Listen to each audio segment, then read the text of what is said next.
Good afternoon.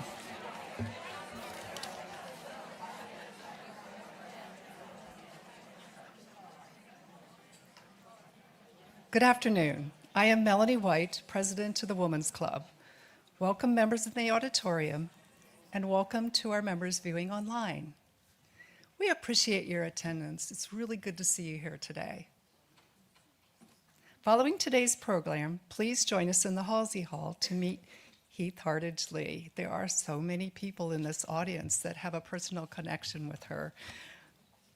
That's really lovely. Please silence your cell phones, get your purse out, take a look. Our Special Events Committee members have planned some good times to share together as we gather in small groups. Travel to the Anne Spencer House and Garden Museum, the home of renowned Harlem Renaissance poet Anne Spencer. We will have lunch at the Neighbor's Place, and the trip will conclude at Poplar Forest, Thomas Jefferson's private retreat. Register today. There are only a few spots for this very popular program. Our annual business meeting and luncheon is April 13th. The registration deadline is April 2nd. Again, the luncheon is nearly full. There are 2 openings of the Ina Gardner book discussion and dinner on March 25th. So just contact one of our staff members today or call the house if you'd like to fill one of those 2 positions. We are so close to crossing the threshold of 100 new members invited to the Women's Club since the end of last year's club season. Help us cross the finish line. Bring a friend interested in joining the Women's Club to become our member luncheon on April 6th at 11 a.m. I am so pleased to announce the names of our newest members. If you're sitting here in the audience, could you just kind of raise your hand if you're brave enough? And so we can see who you are and greet you. Yes. All right, so we have Dana Johnson, Elizabeth Roderick, Jane Reardon, Martha Rhodes, and Thelma Gonzalez. A huge thank you to the ladies that endorsed these new members. Thank you to Marianne Papette, Katie Gooch, Karen Hunnekins, Linda Pearson, and Betty Walker. It's really good to see Betty. I'm so glad you're with us today, Betty. Thank you to the Human Resource Committee for providing our refreshments today. And thank you to Suzanne Munson, Jernigan, for serving as chair of the day. Suzanne will now introduce our speaker.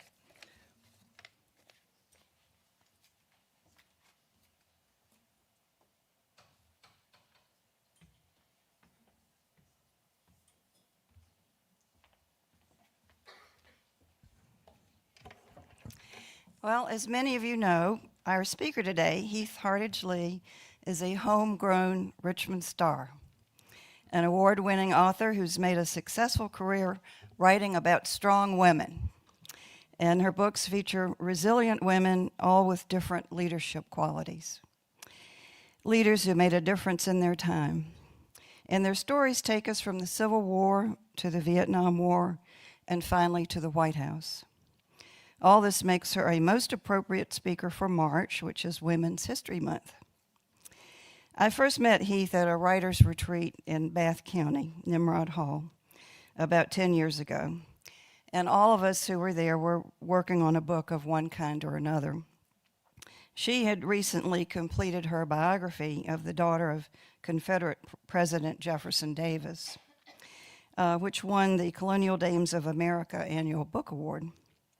When we met, she was beginning to work on a new book about the courageous prisoner of war wives from the Vietnam era, including our own wonderful Phyllis Galanti.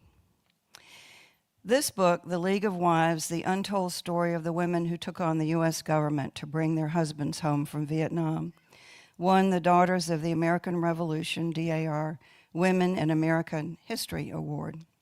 It is now being developed into a television series. Heath is a museum curator, and her exhibition about the League of POW Wives traveled to venues all over the United States, including here at this museum. Her latest book, a definitive biography of First Lady Pat Nixon, also launched a major nationwide speaking tour, including a lecture recently in this room for the Virginia Museum of History and Culture. And I think, Heath, you were interviewed last week for a documentary on the Nixons. I'm looking forward to that. Copies of all three of her books will be available for signing after the meeting in our reception area. Heath and her work have been featured on the Today Show, C-SPAN, and the Smithsonian Channel. She's a graduate of St. Catherine School here in Richmond and earned an undergraduate degree in history with honors from Davidson College and a master's degree in French language and literature from UVA. She's written about women's history and politics for publications such as Time Magazine, The Hill, The Atlantic, and the White House History Quarterly. Very impressive resume. Please welcome our speaker, Heath Hardage Lee.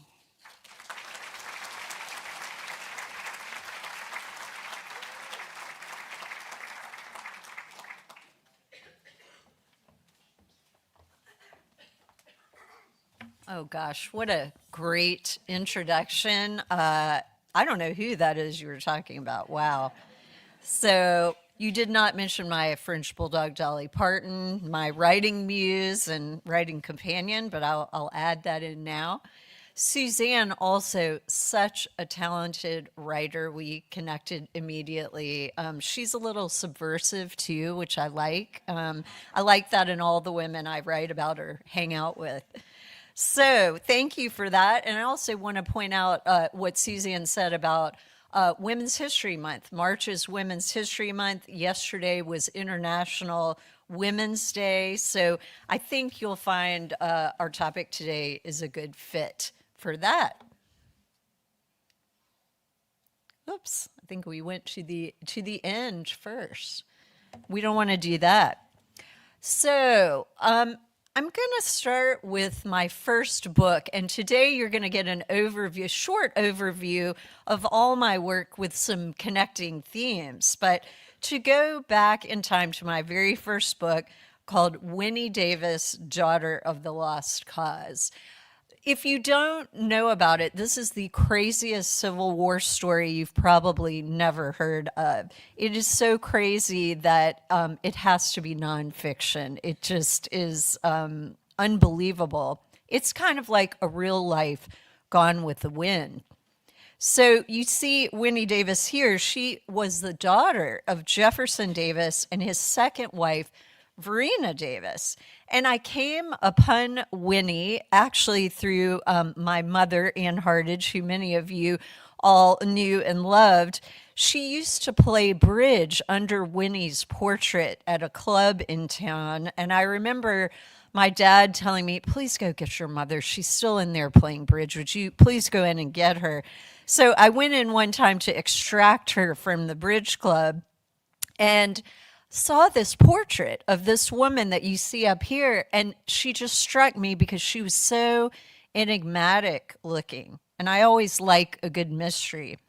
So I was fascinated by her, and my mother told me, oh, that's Winnie Davis. You know about her, don't you? I was like, no. So Mom told me a bit more about her, and I became so interested that I ended up doing my thesis at Davidson College, my history thesis on Winnie. And then my history professor at Davidson told me her story wasn't important and that women's history wasn't important. This was frivolous. So this made me, those of you who know me, that just made me mad as hell. So a lot of my books are kind of fueled by righteous anger, I think. So that made me so mad. I was like, I'll show you. I'll just write a book about it, which is what I did eventually. That thesis became a book. Winnie, just to give you some background, was born in 1864 towards the end of the Civil War, and her mother, Verena, fled Richmond with Winnie in her arms. Winnie was sent at 13 to boarding school in Germany. She really grew up in Germany. She was more German than American, and she spoke English with a faint German accent. So she was kind of an odd duck when she came back home at 17 back to the States. Her family deliberately kept her Civil War, her Confederate background from her. They did not really want her to know about that, which was interesting. So she knew German history very well, but really did not know American history. When she came home, several years after she came home in 1882, she joined her family in Biloxi, Mississippi at their home Beauvoir, there on the Gulf Coast. And shortly thereafter, she went on a train tour with her father. There was sort of a resurgence of interest in him. And she was declared the daughter of the Confederacy by Confederate veterans. And this is a title that would haunt her for the rest of her life. So here she is in New York in the 1890s, a great picture from the Valentine Museum right here in Richmond. So Winnie, later in her life, she had an ill-fated romance with Alfred Wilkinson. He was a Northerner. He was a classmate of Teddy Roosevelt's at Harvard. He was also a member of the Alcott family. You will know Louisa May Alcott of Little Women fame. And his grandfather was a famous abolitionist. So you can imagine how well this went over in Richmond at the time. Can you imagine? I found this wonderful letter from a Confederate veteran, a very polite letter to Alfred saying, "Dear sir, should you come near the daughter of the Confederacy again, we will shoot you through the heart with a minie ball." Nice. So why Alfred did not run away is amazing. He did not. But I'll leave you to read the book to find out the rest of that story. However, in addition to the romance, more importantly, she was a successful novelist and journalist. And she eventually moved to New York with her mother, Verena, in the 1890s. They both just wanted to get the heck out of Beauvoir. It was just hotter than Hades there. There were a lot of alligators, and they just did not like it at all. This was not their favorite. And they also loved art and culture, the mother and daughter combination, both wonderful writers, and they were hired by the newspaper baron Joseph Pulitzer, who was Winnie's godfather, to write for his newspaper, The World. This is one of those sort of yellow journalist rags of the Gilded Age, but they were paid very well to write for the newspaper. And this worked out beautifully for Winnie and her mother. They loved the art scene. They had their own literary salon, and they even became good friends with Julia Grant and her daughter Nellie. So this is Ulysses Grant's wife and daughter. And Verena, by the way, most of her relatives were from New Jersey. So, you know, it was just a very interesting background that she had. And also Verena, I should add, was kind of turned off by the snooty ladies of Richmond. Can you imagine? They were really mean to her, and so she was not a big fan of Richmond. So, and Winnie was too little to really remember much about it.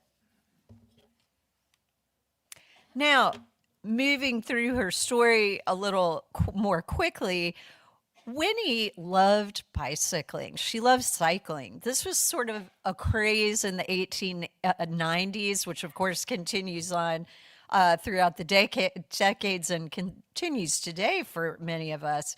But it was so new at the time. People said bicycling kind of set women free. It was a way they could get around, they could move, they could see and do things. And Winnie spent a lot of time riding her bike, just getting away from all of sort of her Confederate legacy that she really spent her life trying to escape. And she loved being in New York. That was a wonderful place for her to be, sort of where everything was on a more equal footing. She became well known for her writing as a newspaper reporter and a novelist. But ultimately, she could not escape being what Robert Penn Warren called one of the last casualties of the Civil War. She meets a somewhat tragic end, but you'll have to read the book to find out more. It's just a teaser for you.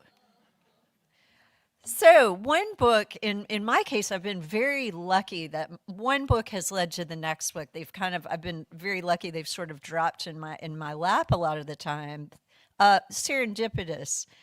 But that book on Winnie, I actually gave a talk right here on this same stage about Winnie Davis when that book came out, and I had used the archives here for that book. And after I gave that talk, one of the staff members here said, Heath, I think there's something here you should see. Folks here knew that I was looking for another similar type book about women we think we know, that we don't know, or unknown women.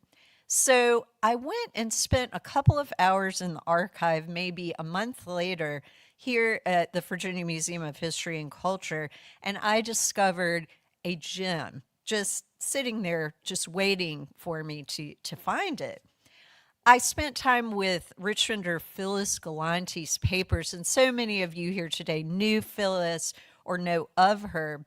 She was all I knew because my mother was actually, and many of you here were friends with her. My mother was in a book club with Phyllis for 30 years. And all I knew was that Phyllis was a Vietnam War activist. Like, that was it. That was all I knew. My parents were friends with Phyllis and her husband, Paul Galanti. So I knew them socially, but I never was able to talk to Phyllis about her work because she sadly passed away very unexpectedly from leukemia. And my mother had actually sent me the obituary. So that was in my mind when I was looking at the archives here. But they were incredible. They told this incredible story, Phyllis's papers, about the League of Wives. These women in my second book, and that was the title of my second book, the League of Wives, the East Coast women that were wives of the prisoners of war during Vietnam, wives, in some cases, sisters, mothers as well. But Phyllis's papers led me not only to East Coast League of Wives advocates like Jane Denton, who I'll talk about a little bit more today, but also to Sybil Stockdale. And you see Sybil in the picture here. Sybil was a West Coast POW wife based out of Coronado, California. But ironically, she taught at St. Catherine's School, where I went for 13 years. And she, like me, did not like chapel and was always trying to find a reason to escape. I was always late and missed it. And Sybil skipped it entirely all the time, which made me like her immediately. But it was kind of an interesting little thread that we both had been there. Sybil was the classic Navy wife of the 1960s, and I loved exploring that whole genre. I don't come from a military family, so learning about that was incredible. Wives in the 60s, military wives, not just the Navy, were taught to obey all the military rules and protocols, to be seen, be decorative, but not be heard, that kind of thing. And Sybil was happily following along with the rule book and the protocols until her husband, Navy pilot Jim Stockdale, was shot down on September 9th of 1965. And this was soon after his U.S. Naval Academy classmate, Jeremiah Denton of Virginia Beach, was shot down in July. Some of you will know Mike Denton, a good friend of mine who's spoken here, Jane and Jerry's son. So Jane and Sybil would unite with the East Coast wives eventually, or Jane was here on the East Coast already, with Phyllis Galanti and others, and many other POW MIA wives across the country, to form something called the National League of Families. And this was a group, primarily women, but also family members of those who had been lost as missing in action or POWs in the camps in Vietnam, American servicemen mostly who had been shot down. This was a lobby, and they worked with the government to work for the POW return and the MIA accounting. Many of these American POWs would be held for up to 8 years. So this advocacy went on for years and years. And for a long time, these women were told to keep quiet, to say nothing about the POW situation or the MIA situation. That was untenable, of course, and that changed after a couple of years. But what people really didn't know at the time is the women's secret coding of letters. So Phyllis, Jane, Sybil Stockdale, they were coding secret letters to their husbands in prison, and these letters revealed a lot of information when the letters came back, the replies came back from their husbands. Things like torture, there was no medical care, no food, horrible conditions in the POW camps. But the coding was done through these letters that the wives would write. And here is a picture of Sybil, and there is there's an image in here that would recur in all of her coded letters. I don't know if anyone can guess what that might be. What is she holding that might be useful? They're right, roses. So the roses would be a recurring symbol that she would send in her letters to Jim Stockdale. And this was kind of, James Bond 1960s spycraft. So it's not like super sophisticated, but there would be symbols like that. They would also have invisible ink. They would have double speak. So all kinds of techniques that you can read about in my book. And again, Phyllis and Jane were doing this too, but none of the women ever talked about the secret coding until the war was over. And some still deny that they ever did it, even though I've seen the declassified records. They'd still tell me, oh, I never did that. I was like, well, I think you did, but that's okay. I get it. I get it. They just did not want anyone to know about that. Back to Phyllis Galanti, our hometown heroine. So Phyllis, one thing she did here in the Richmond area that I think a lot of people aren't aware of is she coordinated a massive letter writing campaign. These letter writing campaigns were ways to pressure the North Vietnamese into some kind of compliance in terms of how they were holding these POWs. They had signed, the North Vietnamese, the enemy in this case, had signed the Geneva Conventions of War, which were supposed to guarantee medical treatment, proper food, proper camp conditions, mail. And of course, the North Vietnamese just completely ignored these conventions of war, and the wives knew this through the coded letters. They also knew the POWs were being tortured horribly in some cases. So one of Phyllis's strategies was to ask the Richmond community to write letters demanding the humane treatment of the POWs, their safe return, and an accounting for those missing in action. And in pursuit of this, Phyllis journeyed to Sweden with a whole contingent of Richmonders, people from Reynolds, where she worked, people from the government. There was even a young student who went with her, and several good friends of hers went to support her on this trip to Stockholm. And she showed up with an 18-wheeler filled with $750,000 letters demanding the release of the POWs and the adherence by the North Vietnamese to the Geneva Conventions. And what she did with this, it's the optics of that giant truck with all of those letters. Phyllis used the press, the media, as the tool, showing them, giving interviews about this and about how horribly, too, the women were being treated. They weren't being told anything by the North Vietnamese, to basically gamble her way into the North Vietnamese embassy in Sweden, in Stockholm. Now, eventually, ultimately, they were not, Phyllis and her supporters were unable to get a whole lot from the North Vietnamese at the consulate there, or to persuade the Swedes, who had said they would consider interning the POWs. That was kind of a secret plan behind the scenes that didn't work out. But what she did gain was massive publicity, a huge international spotlight on this adventure here. And that gained sympathy, it got traction, it got our government to notice, to really know what was going on, and to take it and the women involved more seriously. Now here we see Sybil with Phyllis Galanti and Maureen Dunn, who is an MIA wife. They are here with President Richard Nixon and his national security advisor, Henry Kissinger. By 1972, when this picture is taken, the wives are starting to lose patience. They have been lobbying now for years. You'll remember it was 1965 when Jim Stockdale and Jerry Denton were shot down. It is now 1972. Can you imagine 7 years of your husband being locked up in this horrible prison and not knowing really the half of what is going on, just what you know through these letters? So the wives are starting to lose patience.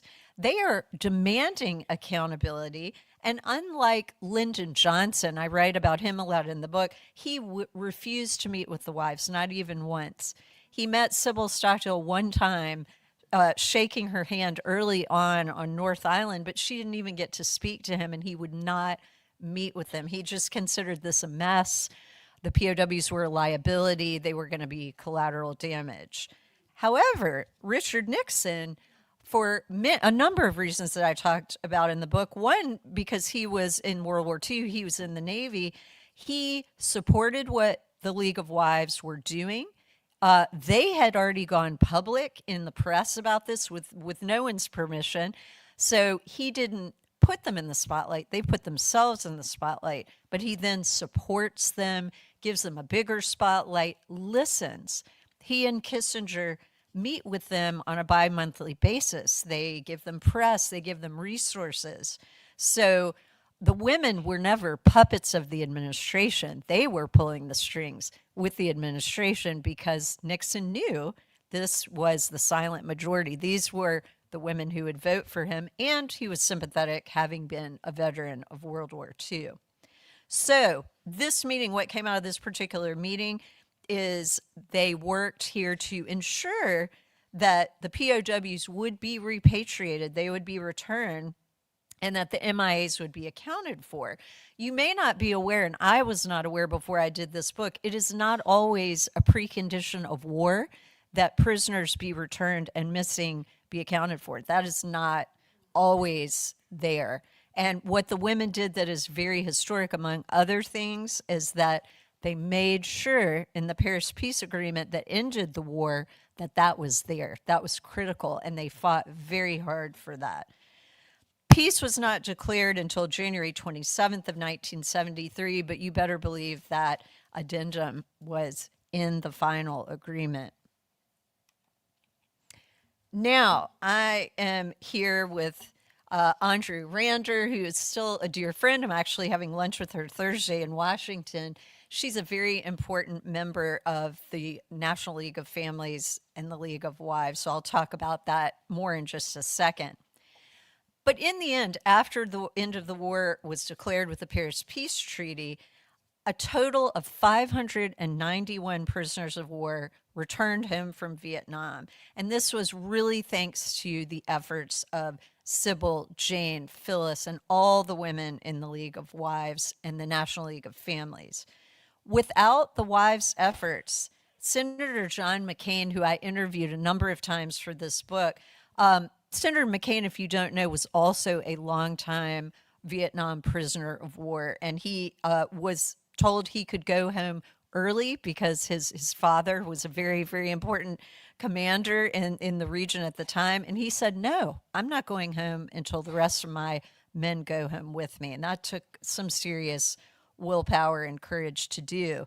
But McCain, when I interviewed him for this book, he told me without these women lobbying and insisting on being heard, that many more POWs would have died. What they found out in those secret letters, the treatment, the terrible treatment, the torture, the lack of medical care, they were able to expose the North Vietnamese, embarrass them into this kind of compliance, and lobby our government as well, that under Johnson had told them to keep quiet, lobby Nixon to get that support, to get the platform they needed to bring these POWs home and account for the missing in action. So McCain told me that going public under the Nixon administration, even before, that was the right call. He said, keep quiet is what was killing the POWs. And these women knew that. They knew that before the government figures were willing to admit it. So back to Andrea in the picture. Andrea was an Army POW wife and the only Black member of the first National League of Families board, the lobbying group for the POW MIA effort. Her husband, Donald Rander, was a POW. She is here with me in June 2024 in Coronado, California. I was on the board for a number of years of the National League of Wives Memorial Statue. It took us way longer than it should have. It took us 3 years and endless meetings that reminded me of that show with Amy Poehler. What is it, Parks and Rec, where you're sitting there while everyone's talking about the pickleball courts and the noise, and we're trying to get past a statue to the wives. Like, the contrast was ridiculous. There were lots of texts with very bad words going back and forth during this.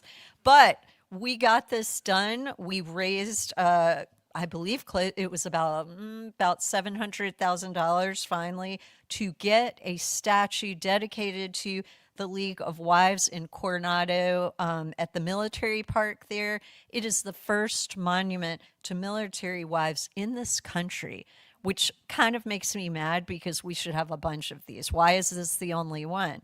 So my other goal is to get another one up in Virginia Beach. We need an East Coast one and a West Coast one. If anybody wants to talk about that or has some good contacts, I would love to work on that. That's a personal project I'd like to see happen. But it was very inspiring to be there. We had about 500 people attend. All the top Navy brass were there. I just hope President Johnson saw it somehow. Evil me. And I'm sure President Nixon enjoyed that. So now, because I had gotten into the Nixons with this book, I had sort of had one view of Richard Nixon. I think all they really teach you in school is Watergate. I did this book and I came out with a whole different perspective on him, a whole different thought about Vietnam and Vietnam War policy. So that intrigued me. And I spent a lot of time at the Nixon Library working on League of Wives.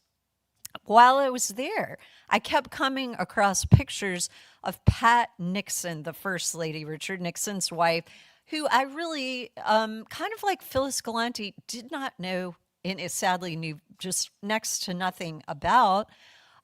Just that she was sort of a silent figure, plastic Pat. That was literally all I knew. And I could not have been more wrong about her. That is usually what happens. You have one idea when you go in, you come out with a totally different idea after 3 years or 4 years of research. But this book, my latest book, which came out in August of 24, is called The Mysterious Mrs. Nixon, Washington's Most Private First Lady. And that, of course, is Pat. Pat's famous quote about being a first lady is, she says, it is, quote, the hardest unpaid job in the world. I don't know if it's the hardest unpaid job in the world, but the sentiment I agree with. And I don't care if you're a Democrat first lady or a Republican first lady, it is a next to impossible job. What intrigued me is sort of the image of all first ladies. They're sort of the housewife of America. You know, it's like Mary Poppins, practically perfect in every way. You talk too much, you don't talk enough, you're too fat, you're too thin. It's a no-win proposition. So that intrigued me because I thought for all women, this is an interesting thing to look at. Many people said, why did you call her the mysterious Mrs. Nixon? Well, first I was watching Mrs. Maisel, that wonderful show. And I was like, oh, the marvelous Mrs. Maisel. I just loved how that rolled off the tongue. And of course, I love the time period. But I thought, oh, the mysterious Mrs. Nixon. I was trying to think of adjectives that described her. And that was the one that first came to me because she does seem mysterious and enigmatic. I mentioned Plastic Pat. Of course, this was a trope that a newspaper publisher came up with to say that she wasn't as good as Jackie Kennedy. So this particular publisher, John Fairchild, who did Women's Wear Daily, instructed all his reporters to call her Plastic Pat. So that was planted. And then there were the drinking accusations. I think a lot of people, when I started working on this book, they said, well, wasn't she an alcoholic? And I was like, I don't think so, but that I heard a lot. So I decided I needed to investigate. That comes from Bob Woodward and Carl Bernstein. Of course, you'll know from Watergate fame. They said in their book, The Final Days, that she was drinking all during Watergate. I mean, if you were, can you blame them? I mean, I think she should have had as many martinis as she wanted. I would have. But she was not, there was just nothing there. That I interviewed, I can't tell you, probably 60 people inside the White House, outside, pilots, babysitters, nannies, like cleaning people, as well as the staff and the family. There's not one shred of evidence for this. I interviewed Bob Woodward on the phone, asked him to give me names, tell me now after 50 years, where did he get that? Could not give me one name, could not give me any evidence, hung up on me. I mean, it wouldn't suit his brand to tell the truth. So, so that's just not true. So please tell people that is completely made up. And then, of course, there's Watergate. And the Watergate scandal, which now I think looks like a dime store circus, is, just seems kind of quaint now. I mean, it isn't great, but it seems small. So Watergate, though, at the time, and some of you may remember that, it was horrible. I mean, it was just the scandal of all scandals, the gate of all gates. So it wiped her out. So all the honors, all the usual things in the books that would have been written about her did not get written. So that made me also want to do something. But to get back to Mrs. Nixon specifically, because I know we don't have too much time left, she was born on March 12th of 1912, same year as the Titanic sinking, in Ely, Nevada, and she soon moved to Artesia, California. Both parents died by the time she was 17. She and her two brothers were orphaned, essentially, and she had to raise those boys and herself and get them through college, and then she went to college, which was pretty remarkable at that time. She worked 3 jobs all during that time period to put the brothers through and then put herself through college. She was also the first lady to earn the equivalent of a master's degree from the University of Southern California, a very fine school. Most people don't know that. An interview that I did really early on that helped me tremendously to understand the real Pat Nixon, not Plastic Pat, not the media construction, came from her son-in-law, David Eisenhower, and you'll remember he is Ike's grandson, a wonderful professor. He said, quote, "She came from an Annie Oakley background. She's not someone molded by the image makers." And I was like, what does that even mean? This was early on in the book, but then it became clear. That's what's so fun about doing the research is you're like, this all makes sense now. This is amazing. Like, she was like a frontier gal, She was very do-it-yourself. She didn't like heirs. She was very humble. And the California she grew up in was frontier. I mean, it was still just a raw frontier kind of area. So everybody on her parents' farm had to work very hard to make ends meet. She was very poor growing up. So she was really shaped by that do-it-yourself frontier ethic. And that was the key to understanding Pat Nixon for me. Now, moving along in time, Pat is second lady for 8 years before she is first lady. But to back up even further, I need to tell you quickly about how she met Richard Nixon, how this all started. So beautiful Pat Ryan was an extra in Hollywood as a young woman. She was in Ben-Hur, by the way. She was in a bunch of films and she hated it because it was so boring. Like sitting on movie sets, apparently super boring. And there were unwanted attentions that she felt were inappropriate. So, that was not going to work for her. So she decided not to do that, but she eventually gets that master's degree and she becomes a high school teacher and teaches business and economics and all kinds of different courses. And she moves to Whittier, California, where she meets a tall, dark, handsome lawyer named Dick Nixon. And he was part of a prominent Quaker family in town. So they fall in love after she makes him drive her to dates with other men, which I thought was pretty awesome, like so cool. So poor Dick is like wandering around LA when she goes on the weekends to date people, and I'm sure he was not happy, but he did it. Can you imagine? Like, I can't imagine. My husband would be like, later, not going to happen. So anyway, she does that. He passes her test. She is, tough to impress, but he does. And he goes about winning her the way he goes about winning elections. He's single-minded pursuit. So they fall in love, they marry. Dick goes off to war in World War II in the Navy. He goes to the South Pacific Theater. Pat is at the Office of Price Administration. She's an economist in San Francisco. And they send these wonderful love letters back and forth. I mean, Richard Nixon was totally smitten with her.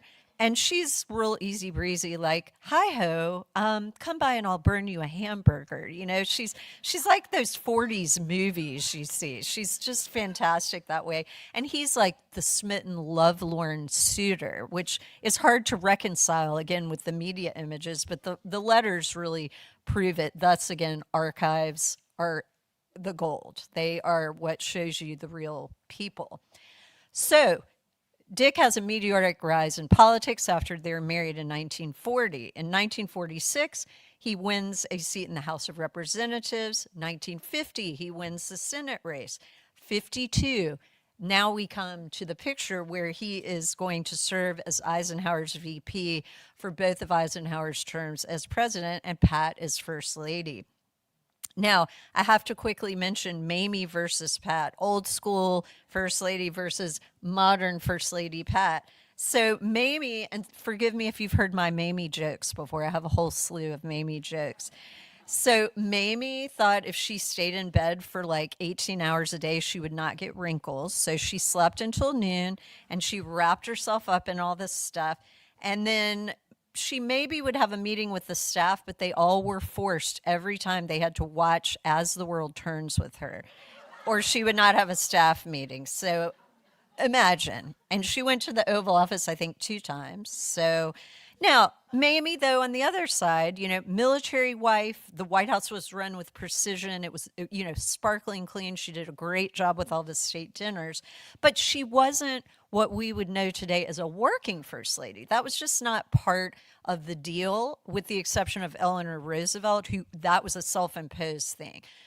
Mamie, Bess Truman, I mean, they didn't do that. That was just a weird idea to them.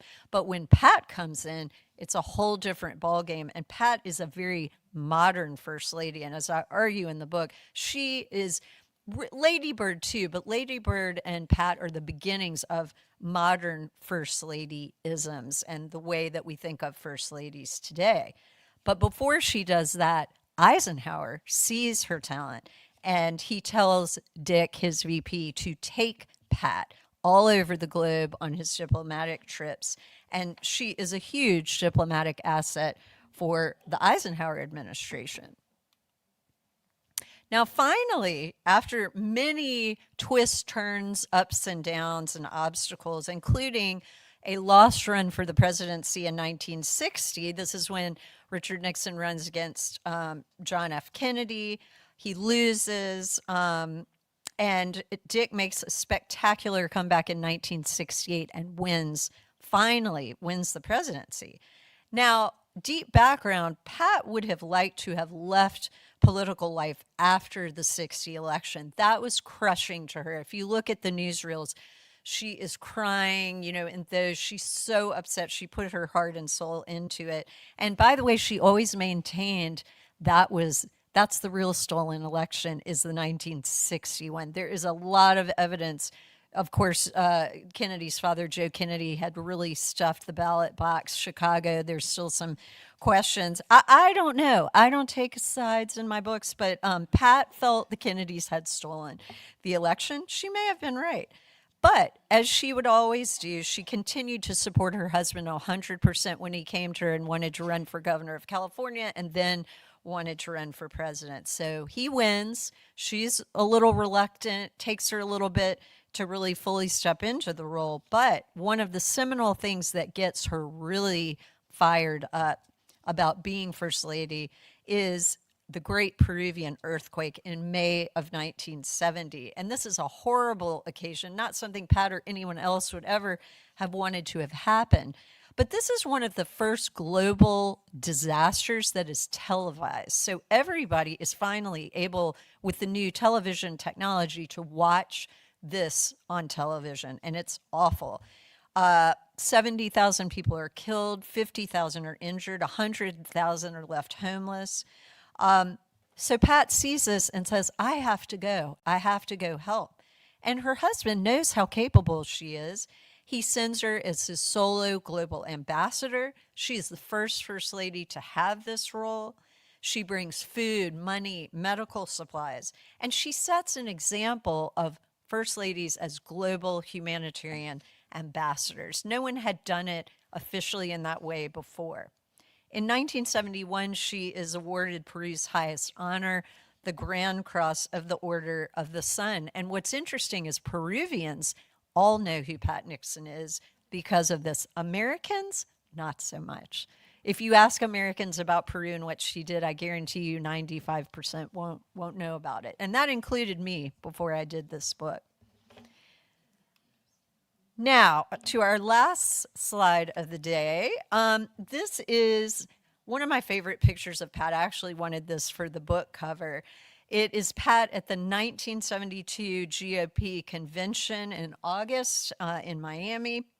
She was voted the most admired woman in the world. So here she's sort of at the apex of her popularity. She was another first, the first First Lady to speak to a GOP nominating convention here in August of 72. And Gallup had just named her the most admired woman in the world, but she also sustained this rating for years. After she left Washington, after Watergate, she would be on the most admired American women's list a total of 14 times. So people then seemed to be, in that time period after, seemed to be able to separate Pat from her somewhat unpopular husband. If you watch the video of this, it is 9 minutes of sustained applause when she comes out. Everyone is chanting, "We love Pat, we love Pat," and she can't even give her talk because people are screaming for her. I mean, it is truly amazing to watch. As you all, or most of you all, I think will know, the Watergate scandal caused her husband to resign on August 8th of 1974. And as I said in the beginning, so many of her accomplishments are unknown due to this. She was remarkable. My research just revealed an entirely different person than the media constructs that we all know. I think she was one of our very best First Ladies, despite the odds stacked against her. And quickly, the three takeaways from Pat in terms of her accomplishments, the ones that I found to be the most profound, are first, her outstanding practice of international diplomacy. And I've just told you the tip of the iceberg with Peru. That's just the beginning of it.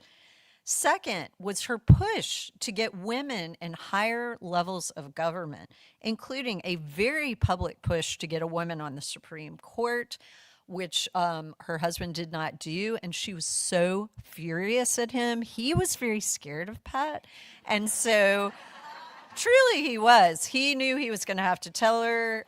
He went to Julie, their daughter, and said, "Mommy is very mad at me.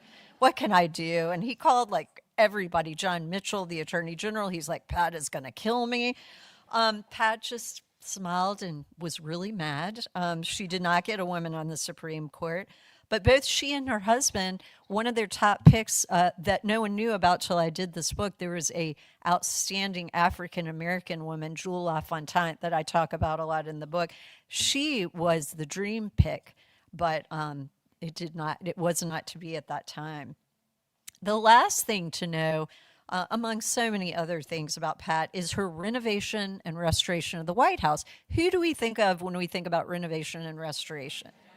Of course, I love Jackie Kennedy, props for the clothes, love the French White House too, but Pat, Jackie Start's White House Historical Association deserves full credit for that.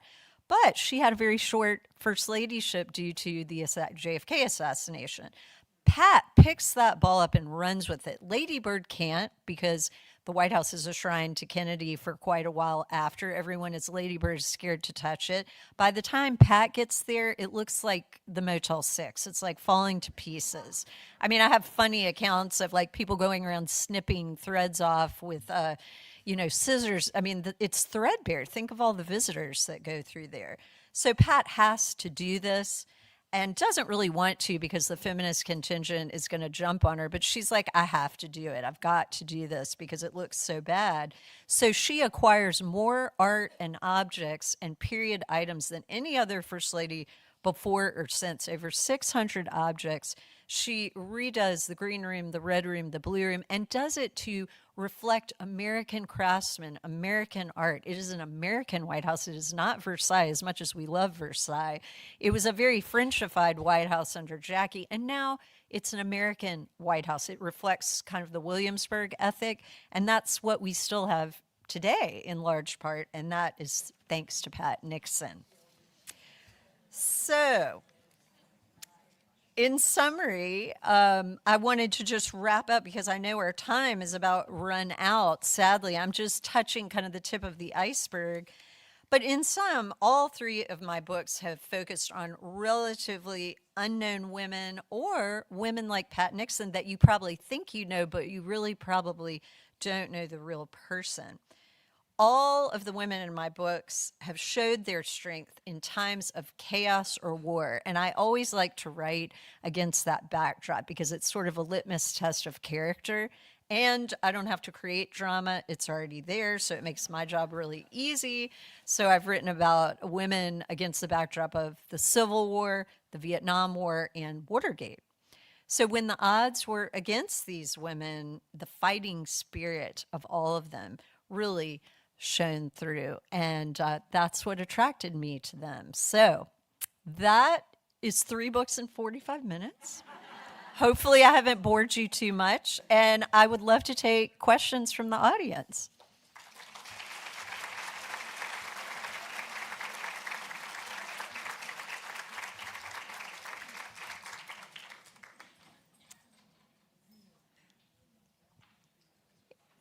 Okay. I see the mic coming around, so thank you.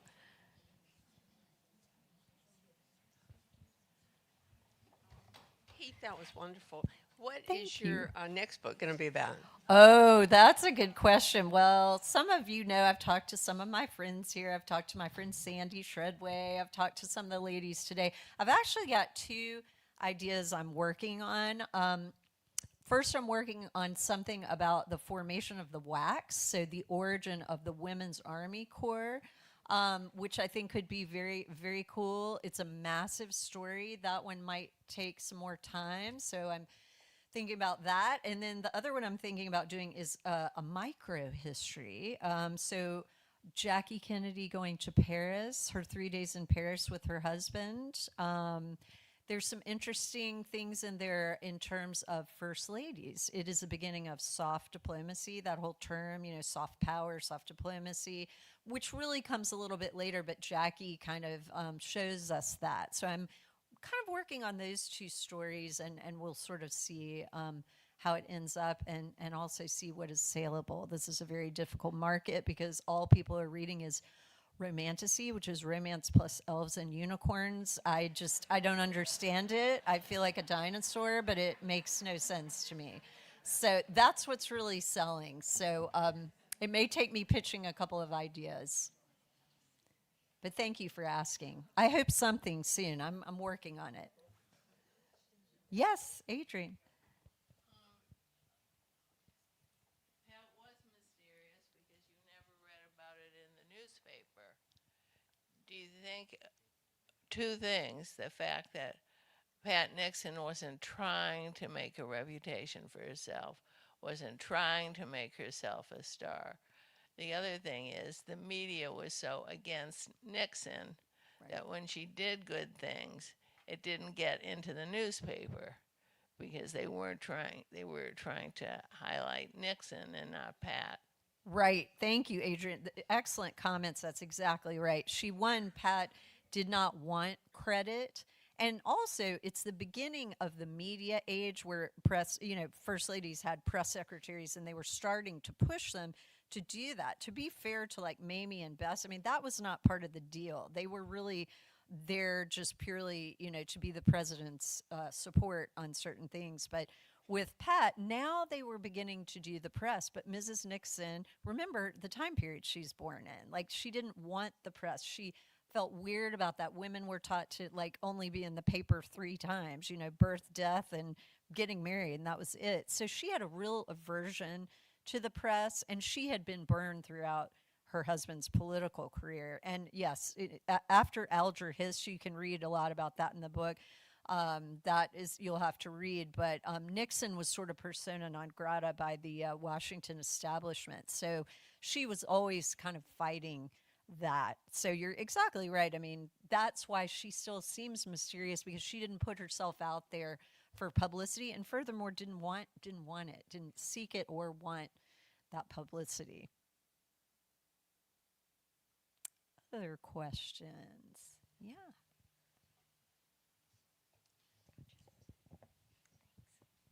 Were you able to talk to either of her daughters? Oh, yes, yes. Both the daughters, who are lovely, by the way. Julie Eisenhower, who is just charming and so nice. And Julie gave me a lot of amazing materials for the book. One thing she gave me, when Pat dies at the end, I mean, Julie gave me a lot of like a diary of the last couple of days of her mother's life. And that just made the end of the book. I've had so many people, I mean, I was in tears reading it. It was such an intimate thing. It was really amazing she would share that. I think it really made the end of the book very emotional for me and for a lot of people.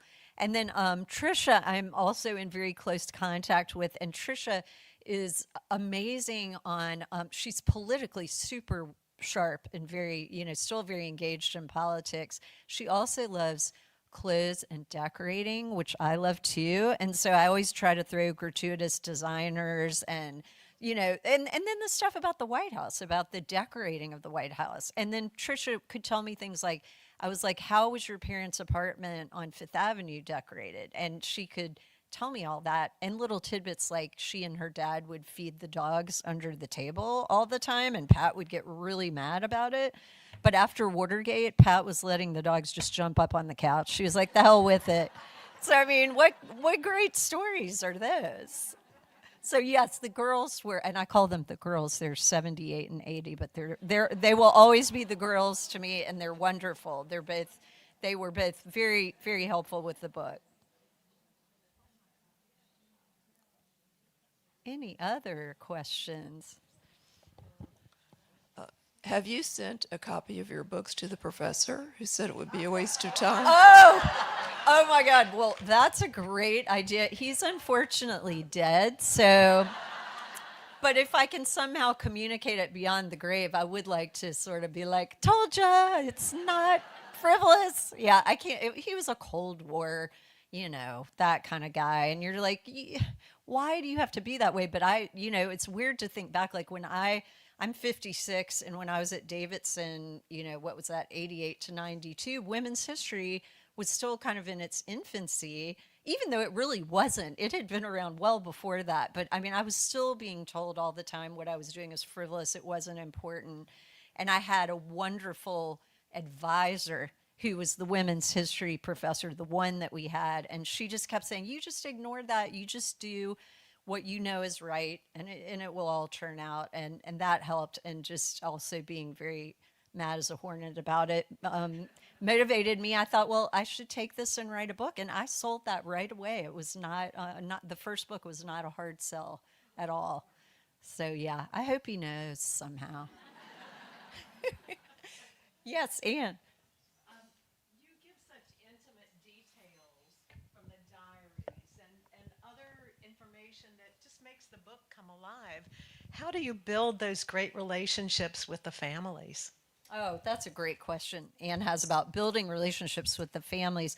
I think what takes so long about my books is not writing the book, it is getting people to trust, getting them to trust you. And who can blame anybody for not trusting a media person on either side? I mean, it's and particularly Trisha and Julie, I give a lot of credit because if I were them, I wouldn't talk to any reporter ever again or historian ever again after what they went through. But, you know, it's good when you have a couple of books because I always kind of give some people they can talk to, some references to say, you know, I'm here to tell the truth. I don't take political sides. I lay the cards out. I think that's the job of a historian, is to lay the cards out. Readers are smart. They don't need a pundit to tell them what to think, to show the truth. And so if you read my books, I try very hard to write that way. Now, I do, everyone's got their bias. We can't fight that completely, but I do try to just show you the cards. And I think the girls knew that, and I had put them in touch with the Stockdale boys from the last book, who are also older than I am, but they're the boys to me. And I think, you know, I think that helps, you know, that people know you're there for the truth. You're not there to make a political point. Yeah. Hi, Jada. Hi. I love hearing about Pat and her relationship with the other first ladies because I know they kind of had this like sorority. So can you talk a little bit about that and her Betty Ford and all the rest of them, how they all kind of related with each other? Yes, well, and I want to give Jada a shout out. She is a wonderful historian and does a lot about first ladies. I loved your post about Pat; it was great. So yeah, there is kind of a first lady sorority that way that crosses, I think, political lines a lot of the time. And in the book, I kind of sort of try to make the case that you have, as I said earlier, like Mamie and Bess, you know, in terms of the modern first ladies that are more old school. And then you get to Lady Bird, and Lady Bird on, it's kind of a different ball game. And Jackie too, somewhat is also in that. So there is kind of a sorority of first ladies, and I think they all understand, particularly after, what it's like to have that job. I think there's a great deal of sympathy there. I moderated a talk last May with the former First Ladies of Virginia right up here, and it was, if you could have been a fly on the wall in the green room, I mean, the First Ladies that are done are just having the best time, and they're spilling their guts about everything. And then there's the current First Lady where you cannot say a word, like Pat, because you are terrified. Pat was terrified she would say the wrong thing. She would do something that would undo her husband's, you know, what he was trying to do. This is true on a state level as well. I mean, I think there's a real sympathy, and I could tell with those other First Ladies, they understood what the current First Lady was going under, what she was dealing with. So I think there's a great deal of sympathy. And then to the last point, to Betty Ford and Pat, I'm actually speaking at the Ford Library in April about Betty and Pat and about their relationship, which I know some about, but I've been doing more of a deep dive. And I'll just leave you with this one commonality that they have. This is so bizarre. So Pat allowed Trisha and Julie to have baby alligators as pets, and they lived in the bathtub for a while. And Betty Ford also got her kids an alligator that lived in the swimming pool. And Mrs. Nixon, these gators were getting very big and snappy, and so she told the girls, but not really, and they went to the National Zoo and they got shipped off. That was a good fate. Betty forgot about their pet alligator, and it froze in the pool. But why would Betty have an alligator in the pool? Like that, I'm still kind of doing a deep dive on that. But that's a weird commonality. They both let their kids have alligators. I mean, You know, the husbands were dealing with the gators in Washington. They were dealing with the gators in the bathtub or the pool. So I'll know more about Betty after I do that talk. Thank you all so much.